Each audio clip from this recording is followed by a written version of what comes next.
we know Washington state has the fastest growing overdose rate when it comes to fentanyl of any state in the nation. It is a crisis here. I've said before, though, I don't need to see the numbers. I don't need to see the data. All I need to do is walk downtown in any, not even major city. It doesn't even have to be Seattle. In many of the cities across Western Washington, in particular, also in Central Washington, also on the eastern side of the state, and you can see people shooting up drugs out in the open, overdosing from fentanyl or trank, and their skin all wearing away. It's just gross stuff. And so again, I don't need anyone to tell me, including Bob Ferguson, that we are in the midst of a fentanyl crisis. But Bob Ferguson is requesting from the federal government a little more assistance when it comes to dealing with this issue, particularly in Everett, Yakima, and Spokane.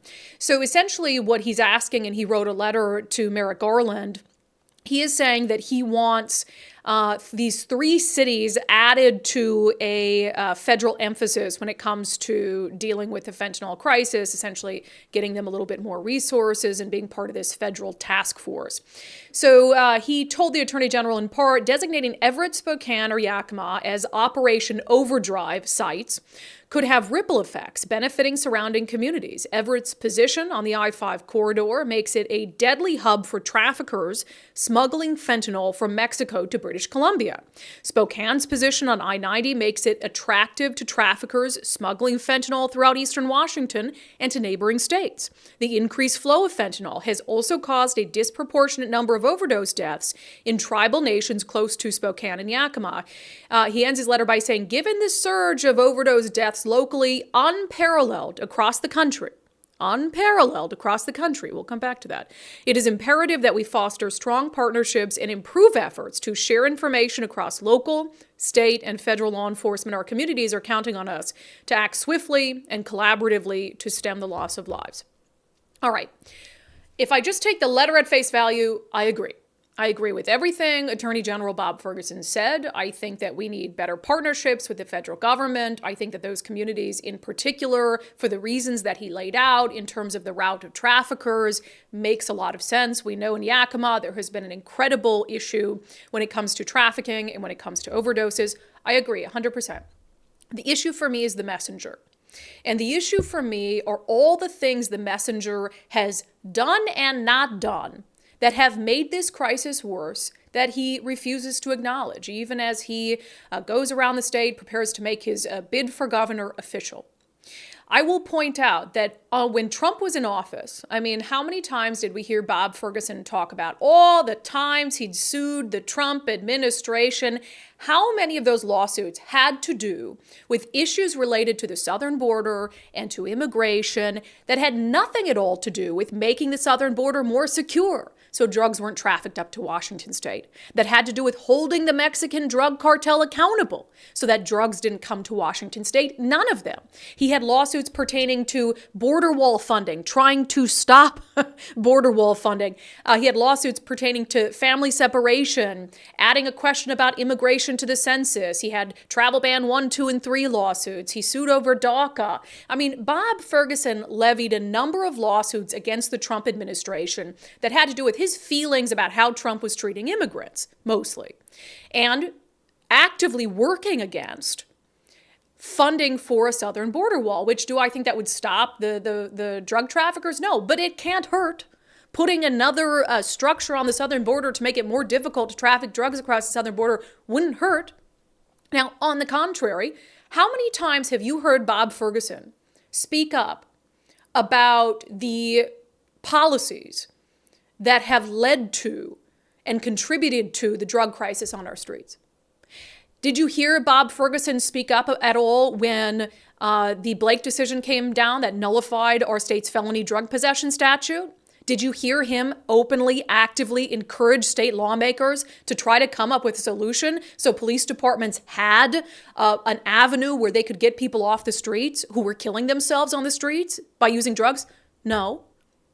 Did you hear Bob Ferguson speak out against the law that was passed by Democratic state lawmakers in 2021 that made it nearly impossible for police to pursue suspects?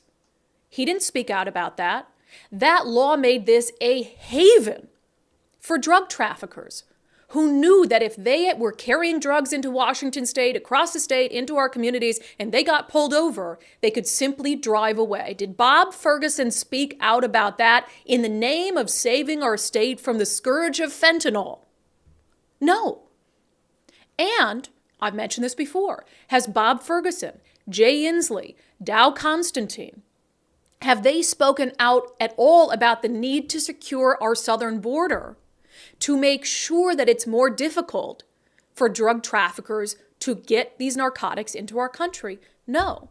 They've spoken out time and time again against the Trump administration, against Republicans, about what they feel like are humanitarian issues at the southern border, which I don't disagree with a lot of that. It is a humanitarian crisis at the southern border, but it's also a security crisis. And it is a crisis that are causing at record rates Washingtonians to lose their lives. But this has been political. It's been politicized to an extent where both parties are comfortable just letting people die because we don't want to talk about this issue holistically, and way more so Democrats than Republicans. I'm not going to both sides that. Democrats, for political reasons, including Attorney General Bob Ferguson, they don't want to touch the issue of border security. They don't want to touch it, but he's happy filing lawsuit after lawsuit on issues related to the treatment of immigrant families and the treatment of people coming up, even if they come up illegally, through our southern border. And he is comfortable not speaking up, not speaking out against some of the laws that have been passed by his party in Olympia when it comes to limiting the ability of law enforcement to do something about the individuals who are trafficking deadly drugs into our community. So when I see Bob Ferguson pleading with Attorney General Merrick Garland to help some of our communities in our state who are experiencing, as he said in the letter, unparalleled levels of overdoses, more so than any state in the nation, I have a hard time taking him seriously. I have a hard time when he writes this letter saying, wow, things are really, really bad in Washington state. Please let these communities be part of Operation Overdrive so we can save lives. I would be all on board with that if it weren't for how many things he has actively done, including staying silent. If it weren't for how many things he has actively done to make this crisis worse.